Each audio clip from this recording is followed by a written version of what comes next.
Lovely. There we go. We also have some exciting things going on in the studios in February. Hopefully you saw the program guide. We've got some fun things that have begun. Pretty excited about actually what we have coming up in February and March. I'm also going to be on vacation for a week in the middle of March. So did you make it happen? Good job, Candace. Take it away, Rachel. Okay. Welcome, everybody. Great. So those of you who are just joining us on Zoom, Candace is winded. She's been trying to make this technology magic happen. Are you good? Are you happy? Okay, so hopefully those of you at home, what you're seeing right now is a little teeny tiny black me, shadow of me and the screen. And I'm assuming at some point it'll switch to the slides. I don't really know. Is that what they're going to see, or the slides? They see what you see right up there. Oh, perfect. Little you and slides. Well, okay, I see. Perfect. Okay, so I was just starting. So welcome to those of you from far away, and welcome to those of you who are here.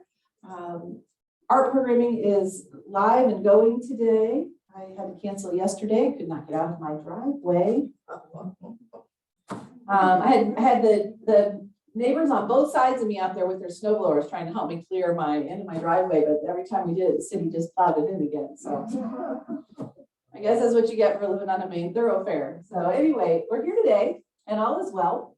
And with it being February, I really wanted to take a look at love and what love has to do with art when you look at it in that way. And the answer is, I don't want to spoil this for you, but everything has everything to do with love. And so I tried to break it down and give you some different kind of perspectives on how love might be portrayed, because I mean, a lot of times I might say, I love pizza. Okay, well, that kind of love isn't the same as like, I love my children. Okay, it's a totally different kind of thing. Well, artists also have those different relationships with things and with other people. So I need to tell you that in order to comprehensively illustrate what love has to do with art, I would have to show you just about every single piece of art ever made, which I'm not doing today. We're going to be done here at our normal time. So we're going to start though first with kind of one of my favorites, varieties of love. If I can make this work. There we go. And kind of this up here, ArtNet,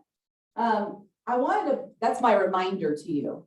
When I am researching these, I try to never steal like a whole article or a whole synopsis because, well, frankly, if you want to do that, I just send you the article and you can read it yourself. What I do is research through probably each at the museum, I probably used 15 to 20 different art history resources in some capacity. So I want to kind of walk you through what I do. I will look for an article that maybe is on a theme, and then I'll just start grabbing pieces of art. And I take the name of the piece of art, the title of the art, and the name of the artist, and I search that. And then typically that feeds into my ability to find out more information. So I research each piece of art.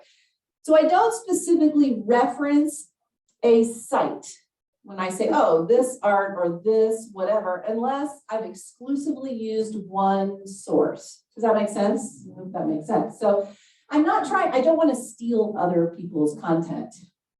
There are a lot of people who are much smarter than me though, so do I. I like to learn from them. So this first piece, this is Impressionist. Again, I have my disclaimer about pronunciation. Bertha Morisot. So she was a Barbizon school painter.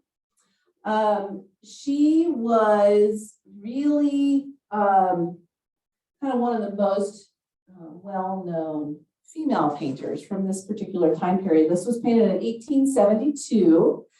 So she was a contemporary of Cezanne and Degas and Monet and Pissarro, Renoir, all these folks. She was really painting at the same time as them. In fact, she married Manet's brother, Eugene. So, but she painted in this kind of style. And what was really unique about her work is, well, first of all, she had a very comfortable lifestyle, right? So she wasn't painting from a point of angst. She also didn't really want to be avant-garde. She didn't want to focus on urban scenes or things that were at all scandalous for a woman during this time to be painting. So she was really quite ordinary in her subjects, which is what made her extraordinary, because she was willing to kind of be so ordinary. So this piece is named The Cradle. It's probably her most famous painting of all of her paintings. It is actually a painting of her sister, Edma, and her baby daughter, Blanche. And what's kind of interesting about it is, I think is kind of interesting about it, is the serenity of it. She really just showed them in a peaceful place. And isn't it lovely? There's no conflict there. It's just this kind of gaze of adoration that we know, mother to child. She's leaning on her hand. Did you leave that out? She is leaning on her hand. No, never. I was folding laundry with those hands. And actually, that's what I think I admire about this painting is that she's just at rest. Like there's just a pause. And in this world of mom's multitasking, there really isn't that sense. There's just the enjoyment and the observation. The other thing I think is kind of interesting is that, look at this, yeah, leaning on her arm, and look, the baby, see the elbow there, has exactly the same pose. So it's this kind of this like, okay, let's just be. And I kind of love that about the painting. So we're gonna move on now, and this painting is kind of got a spicy backstory. This is a Renoir. And so it was painted somewhere 1665 to 69, somewhere in there. And the name of it is The Jewish Bride. And so there are a whole lot of different stories about this particular painting. An original one was that this is a father giving a necklace to his daughter. It's kind of an interesting pose for that, isn't it? Yeah, but that's what the original kind of story, but that was kind of thrown out. That theory was kind of thrown out. But this particular painting is in Amsterdam. So there's been a lot of speculation, and art historians have kind of said this, no, this actually connects probably more the people who would have commissioned this painting. So it would have been these people who asked Renoir to paint them in a scene that they had not actually lived out. That would have been typical at that particular period of time. So, and the other piece that historians have done, they've gone back and they've looked at Renoir's drawings to kind of understand where this fit and what he might have been thinking. So they really actually think that this is a biblical allegory of Old Testament pair Isaac and Rebecca, which is just kind of an interesting way to look at it. The other piece of it, though, that I thought you would all find interesting is that there were kind of some hidden layers of meaning. Rembrandt was very good friends with Rabbi Manasseh ben Israel, the founder of the modern Jewish community in England. They were very good friends. And it's been suggested that Rembrandt had a secret desire of reconciliation between those two religions. And so this picture may actually represent that desire in terms of two faith traditions coming back together. I think it's a very interesting historical idea.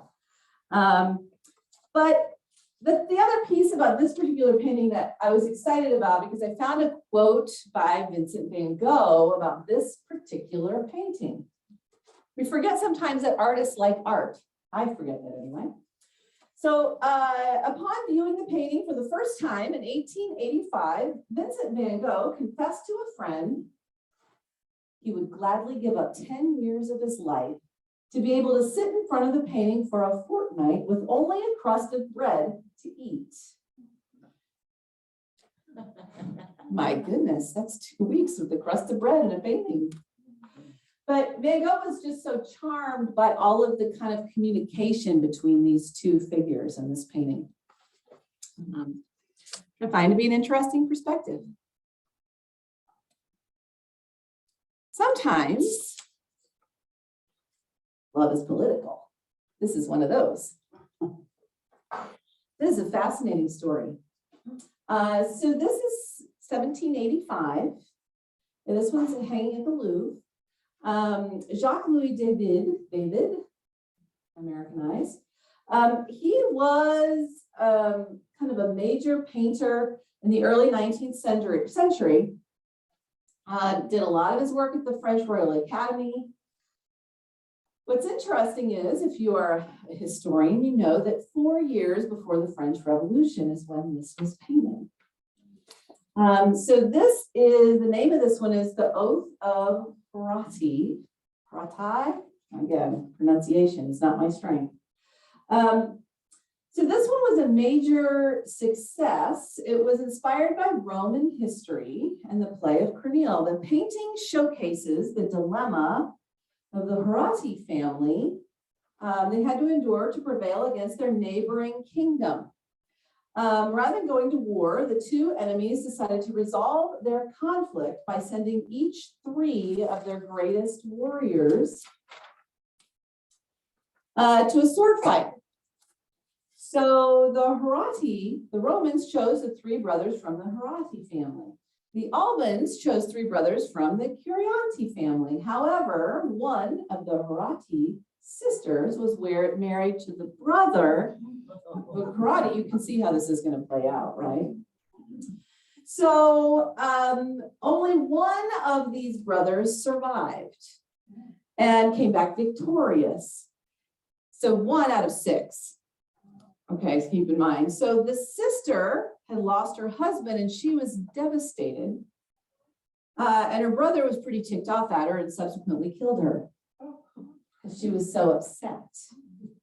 And so what kind of is happening in here? This is actually considered to be French revolutionary propaganda. Would have never known that from looking at it, would you? You would have gotten the war part, but not the propaganda part. So what this is really doing is asking men to take sides.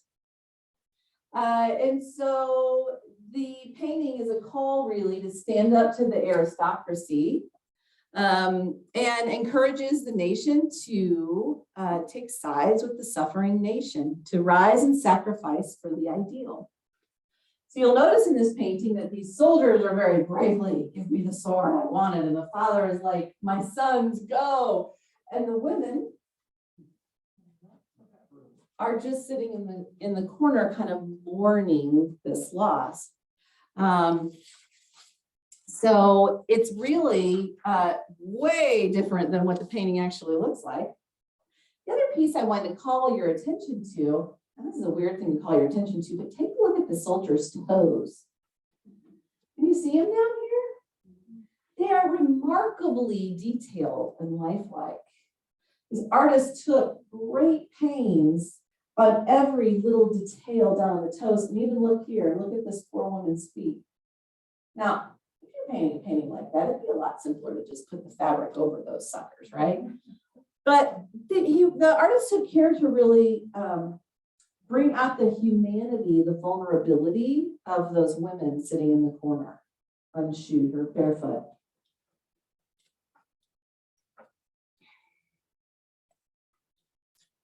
This one is one of the spicier ones, but it's political too. I was so disappointed when I found that out.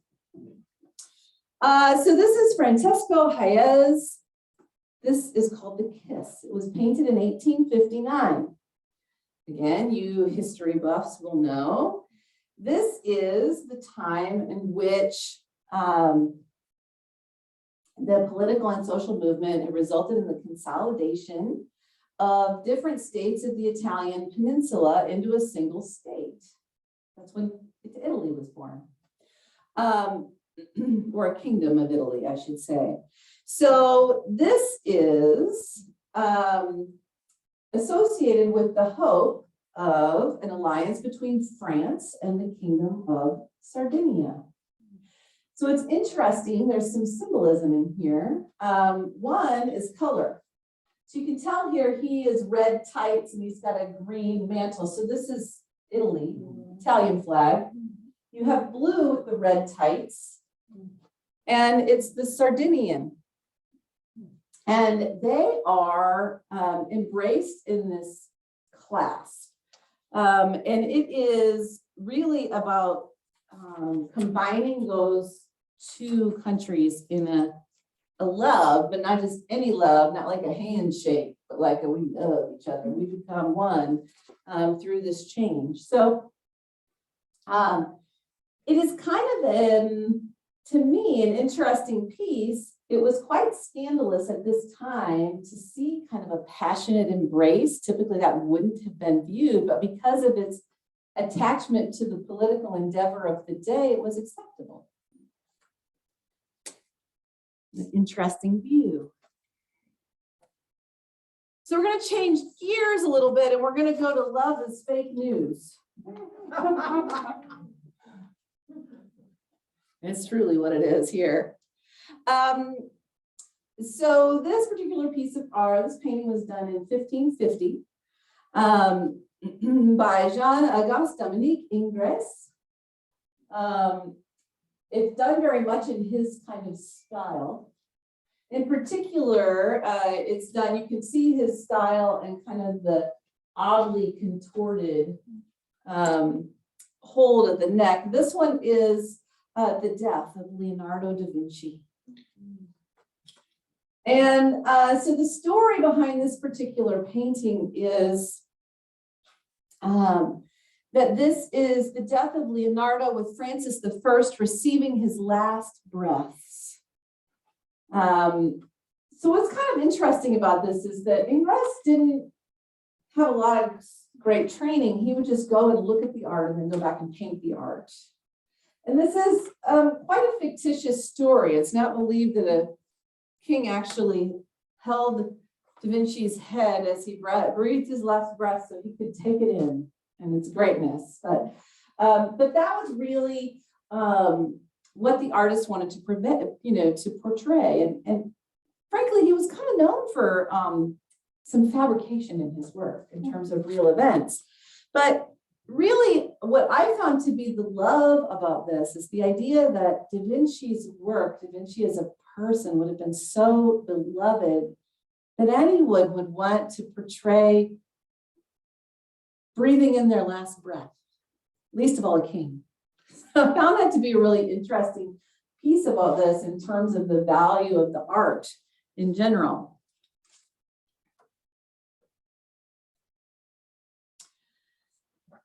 Also fake news. But this one's kind of a fun story. These people don't know each other. They've literally never met. This is a Monet. It was painted in 1879. So this is one of his most famous paintings. He was really, and what I found to be compelling about it is the emotion, the affection on the man's face. It really is all consumed with the woman he's staring at. What's really funny about the story, though, is that it was painted in a restaurant. It was near, it was in a main section of Paris. The model was a woman, Mille French. She actually took over from the original model, Ellen Andre. So the son, the man, is the son of the proprietor, so the son of the owner of the restaurant. She got the son there. He was actually a military man, and so the original composition was this man in his full military garb, and then Mademoiselle Millet with him. After day 2, Mademoiselle Millet decided she really didn't have time for it anymore, wasn't interested, so she didn't show up to finish the fitting. And the story goes that Manet then just sat there and he tried to work this painting for another day and he couldn't get it to happen. So he scraped off the thing, took off his jacket, asked the man to take his uniform off and wear Manet's jacket, and substituted this other lovely young woman in. They never met. He painted it quite quickly by his standards and completed an entirely different scene. So talk about being able to kind of move to your own or adjust to your circumstance. But Manet was quite upset with the model who no-showed on him and did not work with her again. They do quite look like they're in love though, don't they? What's the name of that? Oh, I'm very sorry. It is with Father Latoul. So father is like the son of the restaurant owner. So it was kind of a. So now I would like for you to look at this one and just think for a moment if there's another painting by this artist that it might call to mind for you. Yes, it is done by Edvard Munch. So I did not know this about him. I always attach him to the scream in my mind. No, I'm so sorry about the light behind. The snow makes it much worse. He is kind of, Munch is kind of known for his representation of sadness and angst and mental health and, all these things. But he actually is renowned for his representation of love. And I didn't know that about this. He did a series, the Frieze of Life series. So it captured the stages of a relationship. And this is considered to be kind of love at full bloom because their faces are fused together. So they've melded into one. So it's interesting, he did this series of 6 paintings and then one would sell, and being an intelligent man, he would want to sell those pieces of work. And so then he would redo it so that his set would remain complete. So it's kind of an interesting piece, but you can definitely see his style. So this was 1893. This thing actually went to Salon all at once, all 6 pieces of it. But this is considered to be love blossoming. Love blossoming. It's really an interesting composition, I think, for its forms and shapes. I also think it's interesting how you get this kind of light in the distance and darkness in the present. So light, it kind of gives you the impression that they're going to move on to something. It's intimate, the love that they have, but there's potential, right, to move forward. Oh, we're going to go a little bit more. We're going to enter fully into romantic love now. This one's just kind of sweet. This one is done by Sir Lawrence Alma Tadema. The name of it is A Foregone Conclusion. So there are some details here, but the story behind this is a Victorian kind of, it's 1885, so it's kind of a Victorian courtship type of thing. But this young man, he's got a ring in his hand. And he's getting ready to propose to this young woman. You can tell she's wearing white. She's got her lady in waiting with her there, her friend.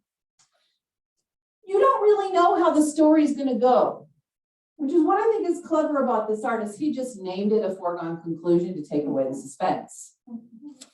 So he's kind of helped us all out. We know what's going to happen at this point. She's going to be excited about this ring and say yes, is the idea. So this one's kind of interesting. This is scandalous love. I had to put a little bit of scandal. This is the scandal part of this love in our talk. This is, of course, a Picasso. It was done in 1931.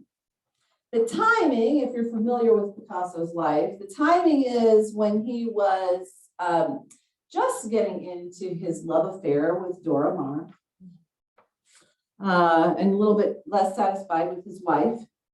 And this is called Two Figures on the Beach. Creatively made. Sometimes it's also called The Kiss. I know. It's interesting because he used some of this symbolism of the praying mantis and the woman eating the man. The female praying mantis eats the male. So that's what you'll notice. Some of these head shapes are kind of praying mantis-like. And he's even got teeth and things in here. It's kind of it's a little bit disturbing when you start to really look closely. But that was Picasso. Yep. Two Figures on the Beach or The Kiss, whichever you prefer. I also can't talk about love and art and not talk a little bit about this one. I'm sure you're all familiar with it. Gustav Klimt. The name is The Kiss, again, popular name. So this is actually just pulled back from scandal. This is post-scandalous behavior. Klimt was, he was something. He's an interesting fellow. He is, let's flip to the correct page here. He was a little bit of a rogue. He had multiple affairs. He is thought to have fathered around 14 children. Nobody's really 100% sure on how many. His quote is this: "All art is erotic." End quote. That same philosophy occasionally also got him into some trouble. So just before he entered into this period of his artwork, he had done 3 friezes.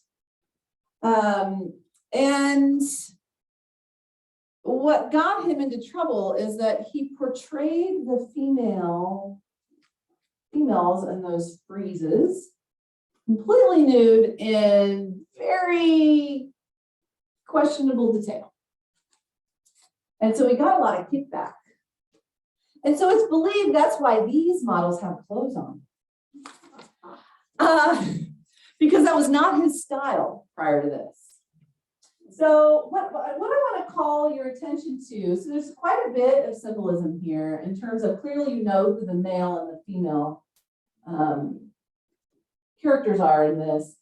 Field of Wildflowers.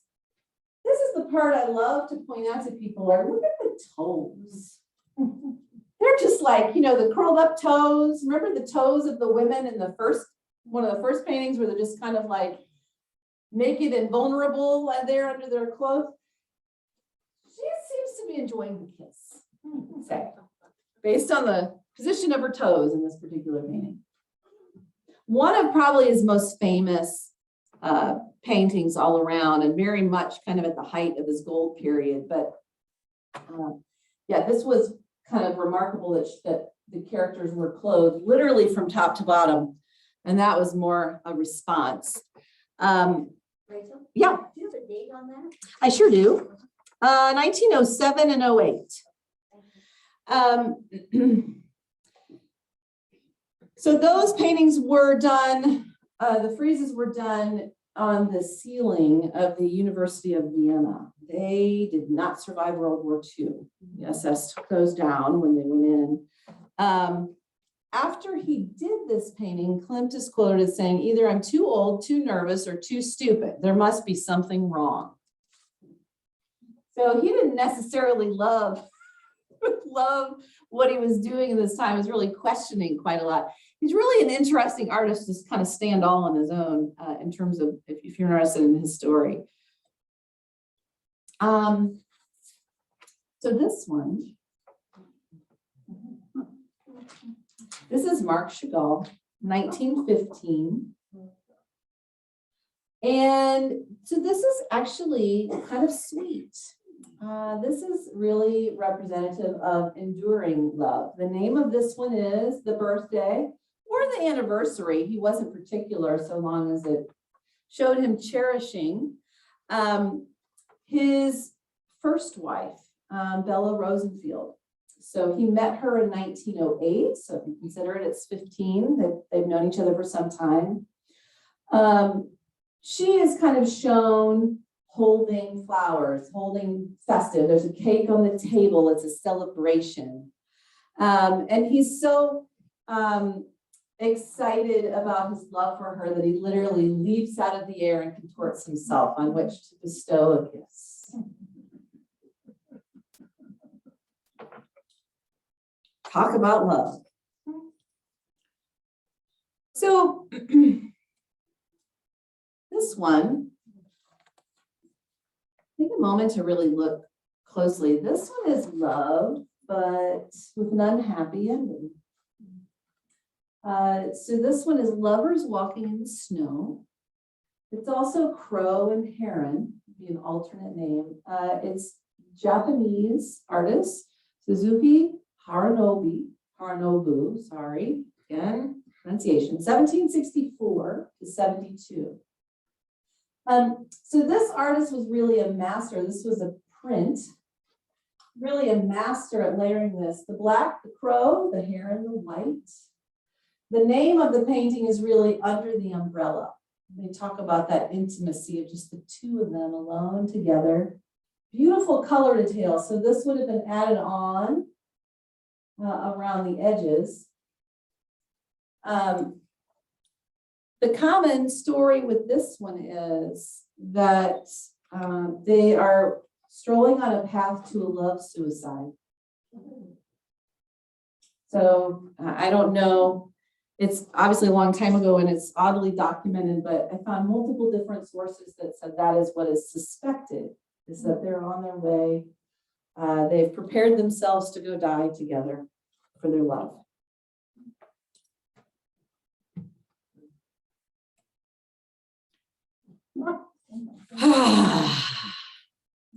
I tell you, I put this one in and took it out multiple times. Wasn't really sure if I wanted to do this one. No, I'm not going to find my notes on it. That's problematic. Sometimes the staples stick. There we go. So this is 1928. Rene Magritte, The Lovers. This one I would describe as love that's complicated. It's definitely complicated.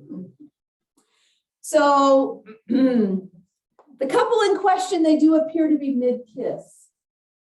But the artist is trying to get us to consider what is happening there exactly. They're saying they are shrouded, separate, and perhaps enveloped in secrets they're keeping from one another or from the outside world. So this is the question the artist posed. In a love affair, do we want to be fully seen and understood, or would we prefer there be a little bit of mystery? So this artist chose to portray them as perpetually separated from one another by the secrets they keep from each other. That might be autobiographical. Well, might be. All right. This is one of the newest pieces that I brought you today. This one's just from 2015. And this is interesting. Another, I would say, it's complicated. So this particular painting was done, Carrie James Marshall, American artist. Still life with wedding portrait. This portrays abolitionist Harriet Tubman posing with her first husband, John Tubman. So this one is kind of interesting because if you're not familiar with their story, John was born a free man.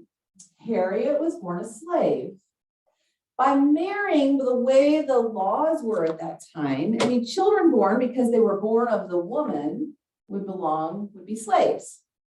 And he forfeited certain rights because he chose to marry a woman. So at the time, it was about 49% free versus 51% slave. So it was quite common that free people would marry enslaved people. And Harriet really seemed to love John. Now, by some accounts, he was a horrible person. By other accounts, she loved him greatly. I don't know that I ever found a clear answer to the question, but this particular artist chose to show them in a loving position on the day of their wedding. Shortly after they got married, and Harriet Tubman was believed to have like narcolepsy and some other issues because of a weight that was thrown and hit her in the skull when she was 12 by her owner, or a foreman, excuse me, not her owner. So she then reported kind of seeing visions of what she was supposed to do. And by all accounts, John, her husband, did not believe in her visions and just told her to be quiet and do her job, which wouldn't have been horrible advice for him to give her at that period of time. But she left him. She escaped to her for freedom. And despite a $100 bounty on her head, which at the time by her owner, she risked coming back to get him and go back north with her. And when he got there, when she returned, he'd already found another wife, got married, and said, no, I'm not going to go with you. I'm not going to do that. And so that is one of the kind of key factors that led Harriet Tubman to go then and help and be quite active in the Underground Railroad, was this kind of love affair. It was interesting to me, or spurn, again, it's kind of complicated, but it's interesting to me that this particular artist chose to present them as a loving couple at some point in time. And she, of course, went on to remarry later as well. But I just think it's a beautiful representation of them. And you don't ever really see that representation. Rachel, why is one black and the other three are white? I don't know. I'm sure there's some variety of symbolism, but I don't know. I think it's an interesting composition in that they show the painting being hung as part of the composition. You don't see that particularly often, but this is the painting itself, the boundaries of it. It's just kind of an interesting approach at it. There must be a meaning to the one. I'm sure there is. I didn't research this artist at all. I was more focused on researching the subjects on it. I'm sure there's more story. So for those of you who are not my fans of modern art, I'm not really either, to be honest. But this one I thought was kind of interesting. 1991. It's complicated. Felix Gonzalez Torres. It is untitled, but then also entitled Perfect Lovers. So when I explained to you, so what's interesting about it is on the surface, it's two clocks hung up touching each other, right? But the instructions he gives with regard to the display are really what explains how it goes together. So this artist was a Cuban-born American artist, and he and his partner were both HIV positive. And so he was really talking about, he was really trying to get to a metaphor for the passing of time, but also the imperfect yet enduring nature of love. That was his message with this particular piece. So the instructions he gives in terms of the display of this, it must be that the two clocks are touching. The original piece had black rimmed clocks, but he said they could be replaced with white plastic commercial clocks of similar dimensions and design. The guidelines go on to say the minute and second hands are to be set in sync with the understanding that eventually they might go out of sync during exhibition. If one of the clocks needed batteries replaced, it was to be done and the clocks were to be reset accordingly. And they have to be displayed on a wall that is painted light blue. Okay. But the idea that he was trying to get in is that perfect love is always connected, and sometimes it gets to be out of sync, and it has to be reset. And sometimes you need new batteries. And if that's his logic, I can get behind two clocks on a wall being perfect love. All right. Can't go through love without talking about Narcissus. Can't do it. Narcissus is a painting by Caravaggio. It was 1597 to 1599. So the story per poet Ovid is that Narcissus is a handsome youth who falls in love with his own reflection. Unable to tear himself away, he dies of his passion, and even as he crosses the Styx, continues to gaze at his reflection. So Styx, the river, is portrayed by the water where he's staring into his reflection. What I found to be kind of interesting about this is that there is a Renaissance theorist, Leon Battista Alberti, and he goes on to say the inventor of painting was Narcissus.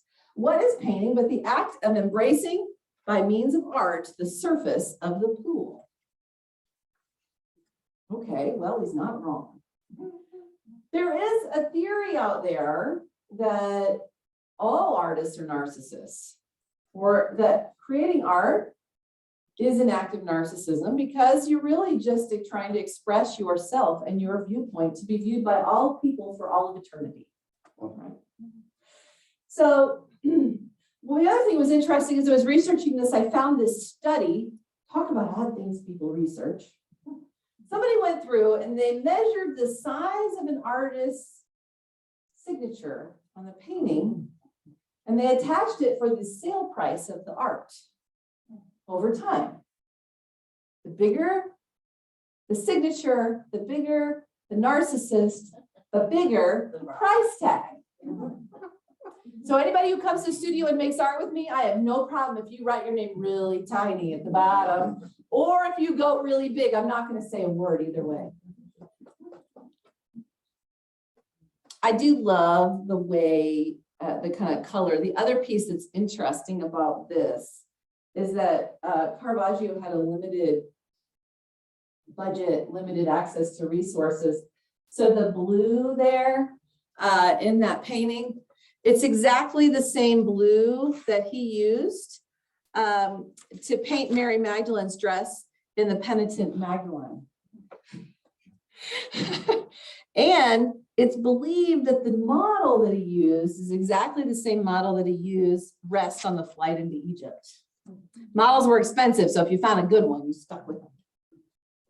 So I've taken you through all of this variety kind of art that's available.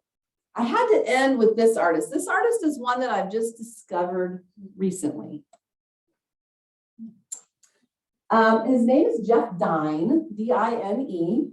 He's still alive. This he painted in 1999. It's called The Beast. So Jeff Dine, a contemporary of Andy Warhol. Very much, he doesn't like to be called a pop artist, but he kind of is in that genre of art. Jeff Dine is 86 years old, still working, still displaying art in Columbus, Ohio, of all places. His theme, it's kind of an interesting bit, is really been this heart motif. So he's done a lot of different pieces just using hearts. And he describes them as a form of self-portrait without his ugly old head in it. So he's kind of trying to portray what love feels like to him and what he feels like to others when he's loving.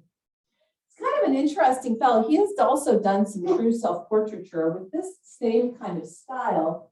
And I read one interview with him where the person doing the interview asked him a couple of questions, and they helped me know him and helped me understand that the reason you don't know the name Jeff Dine, but you do know the name Andy Warhol, is that Jeff Dine is kind of normal. Like he didn't do anything crazy or weird. He just kind of has been making art for a really, really long time.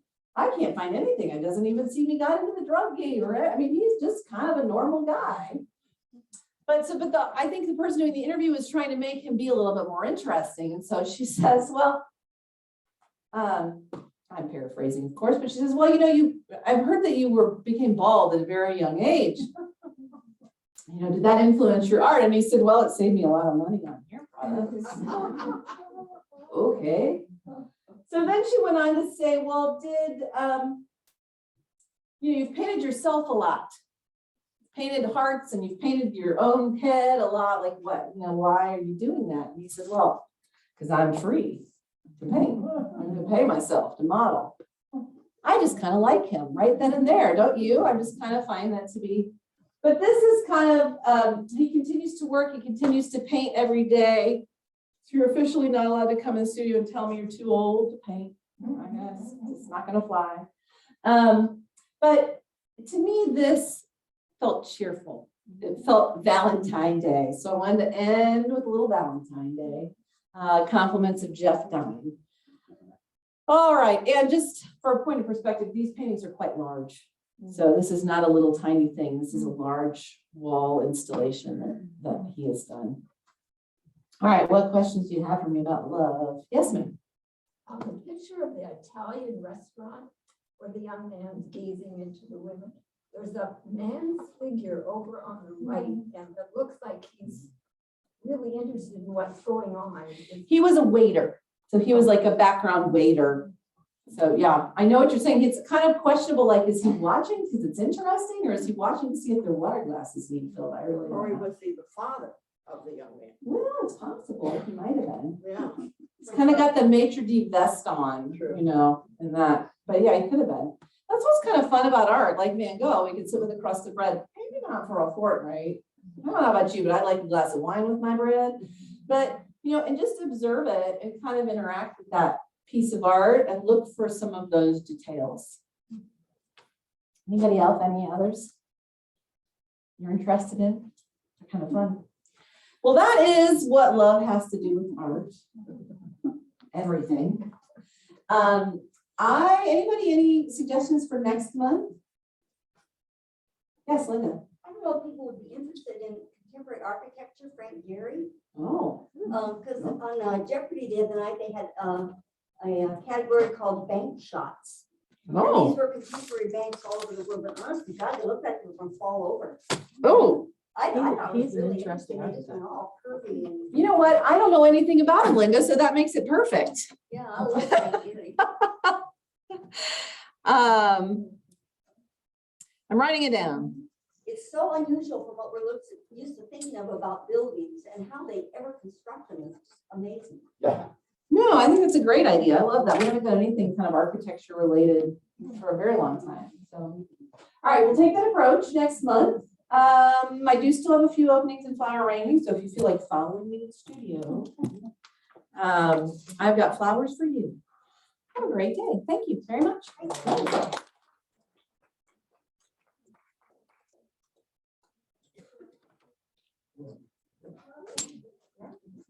Yeah. Okay. Why?